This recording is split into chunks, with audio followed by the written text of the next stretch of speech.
అధికారం ఉంది కదా అని చెప్పి ఇష్టం వచ్చినట్లుగా వ్యవహరించి ప్రజల్ని దోచుకు తిని నీతి కబుర్లు చెప్పే పేర్ని నాని గారు క్లియర్గా బుక్ అయిపోయాడు.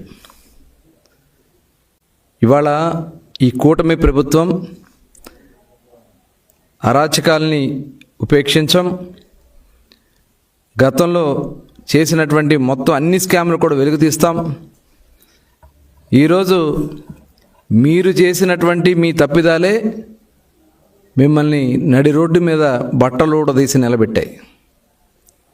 ప్రతిదానికి నీతి కబుర్లు చెప్తూ ముందుకు బయలుదేరతాడు. అయ్యా పేరు నాని గారు, ఇవాళ పేద ప్రజలకి చెందాల్సినటువంటి బియ్యాన్ని నువ్వు బొక్కింది వాస్తవమా కాదా? దాదాపు 3708 బస్తాలు, 187 టన్నులు, దాదాపు 90 లక్షల రూపాయలు ఖరీదు చేసే బియ్యాన్ని లారీలు నీ సొంత గోడౌన్స్ నుంచి పోర్టు ద్వారా రేషన్ బియ్యం స్కాముల్లో ఇది కొంత భాగం మాత్రమే మేము అనుకుంటా ఉన్నాం. ఇంకా అసలు స్కాములు మొత్తం కూడా చాలా ఉన్నాయి. అవన్నీ కూడా బయటకు వస్తాయి. ఇవాళ మరి నీతి కబుర్లు చెప్పే పేరు నాని గారు అడ్రస్ లేకుండా కుటుంబం మొత్తం కూడా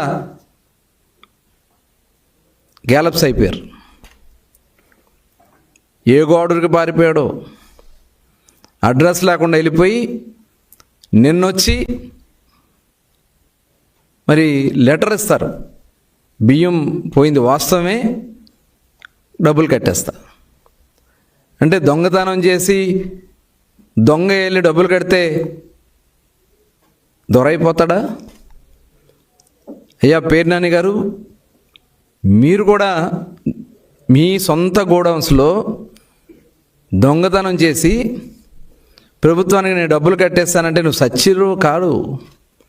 చట్టం ఊరుకోదు.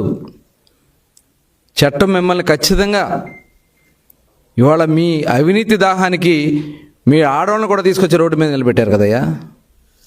సిగ్గు అనిపించట్లా మీకు?